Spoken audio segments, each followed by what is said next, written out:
everybody, welcome to AllyLand. My name is Ally, and today I wanted to share with you my top 6 favorite My Little Pony Friendship is Magic episodes.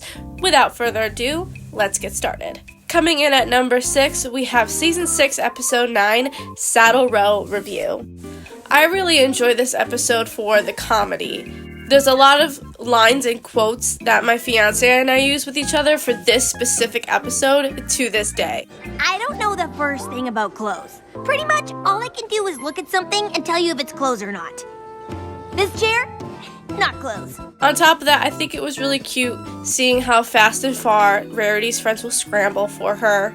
And I also think that there is some truth in setting your expectations so high of yourself to try and please another person that you actually don't take the time to stop and realize that maybe that's not what that other person wants for you or for the situation.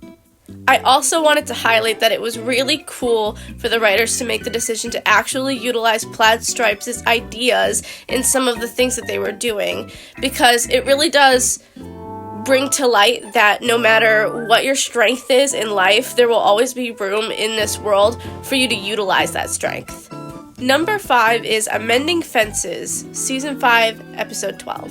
I really want to highlight that I absolutely adore that Moon Dancer gave Twilight such a hard time in this episode, because it is not realistic or normal for you to expect somebody to just come apologize and for it to all be okay, which I feel like happens a lot in the pony world just because everybody tends to get along so great in this generation. But I really enjoyed seeing Twilight get a little bit of flack, actually, because I think she was forgiven all too easily. I am a Twilight lover. She's in like my top 5 favorite ponies of all time. But that being said, there are times when she was a bad friend and she wasn't really super held accountable for it, and I liked seeing that here. And I also like that we got the highlight on sometimes not doing anything for your friends is still harmful. I think a lot of people struggle with that mindset where they think, oh, I didn't do something to intentionally hurt you, so therefore I didn't hurt you, right?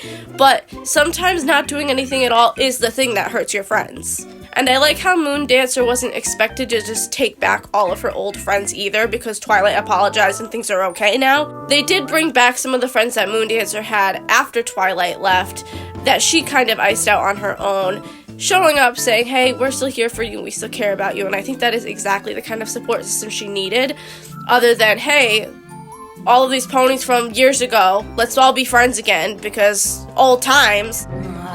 Me and my big mouth. Coming in at number 4 is Twilight's Kingdom Part 2, Season 4, Episode 26. The main reason that this episode landed this ranking is because of the Twilight and T-Rex fight scene.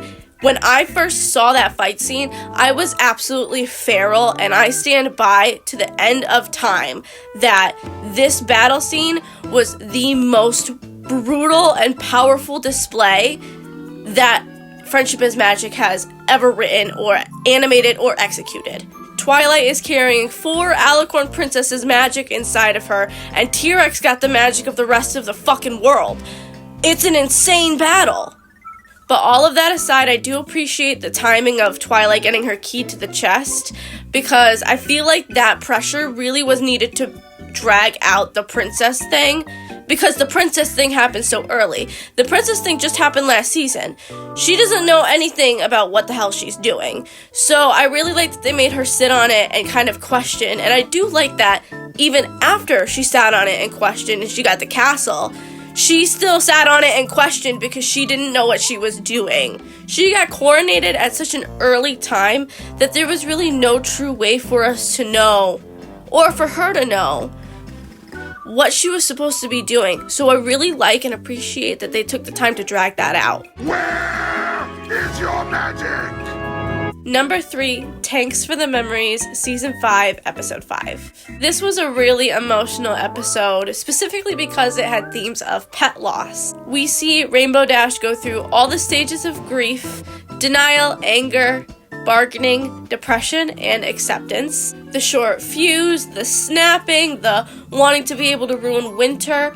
These are all things that she did to cope with her grief of her animal that, granted, it's not going away, like dying, but the closest you could get in a kid's show to dying is hibernation. Don't say that word!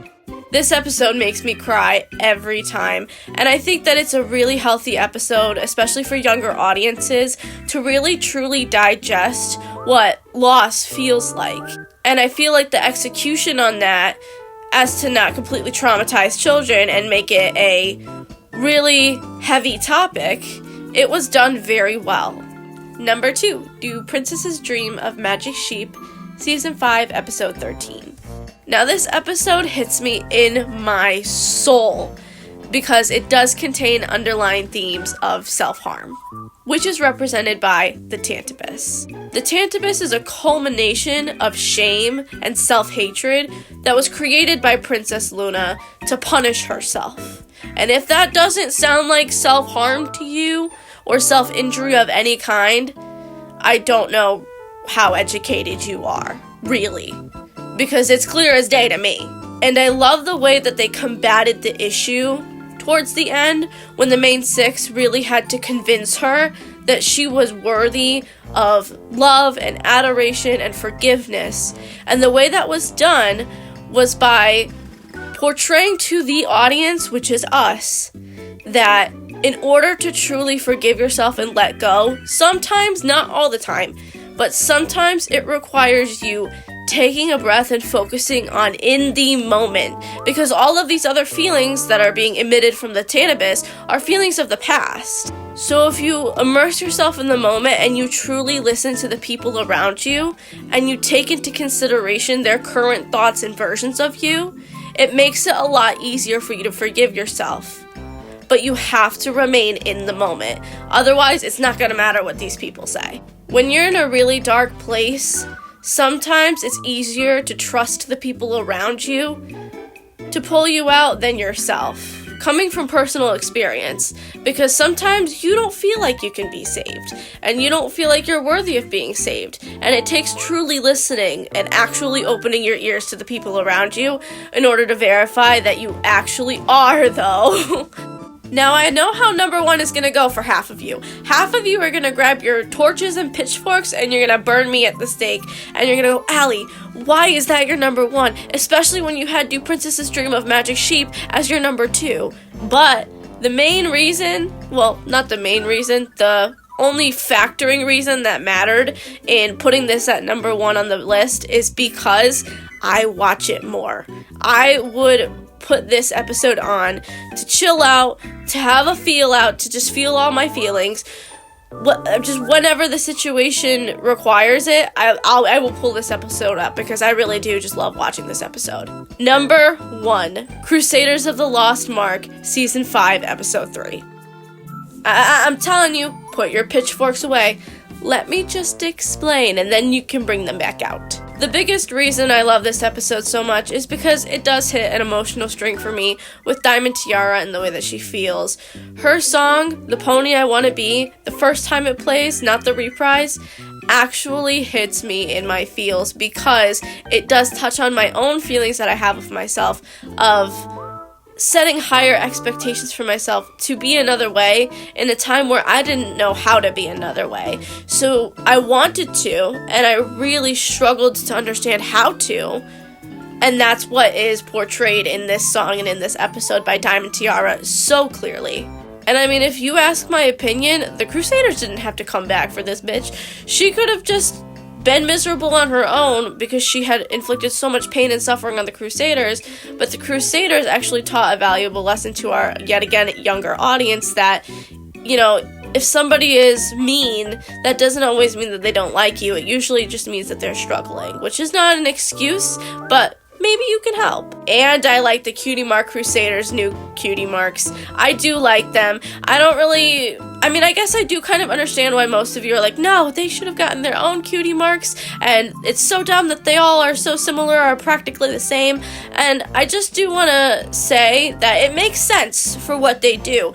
This isn't just because, oh, these are the kids of, or the siblings of the main 6, so they have to have a special relationship in some way too, which I'm sure that's a contributing part of it. And I do like that they have a unique cutie mark magic, but everything the Crusaders have done, they have done them together, and usually to solve an issue or to figure something out, they need one of the three. I'll have to actually tally back how many times that has happened in this show, but I can guarantee you it has at least happened 3 times where 2 of the Crusaders didn't know what the hell they were doing, and the third one was like, alright, I got the answer, let me help you. But this is also an episode that will make me cry, so typically episodes that make me cry go higher on the list. And those are my top 6 favorite My Little Pony Friendship is Magic episodes. I hope you enjoyed this video. If you did, please leave a like and comment so that I know what you're into. I'm thinking of doing a couple of different things on this channel, but I figure I am pretty knowledgeable in My Little Pony and I do love it so much, so it will be the predominant thing that I am doing here. But if you have any other ideas or anything else you want me to touch on, any other ideas that you have for me to do, please leave them in the comments. Like, dislike, let me know what you're into, and I'll try to make it happen. Alright guys, I hope you're having a great day whenever you are, whatever you are, wherever you are, and I hope to see you in the next video. Bye!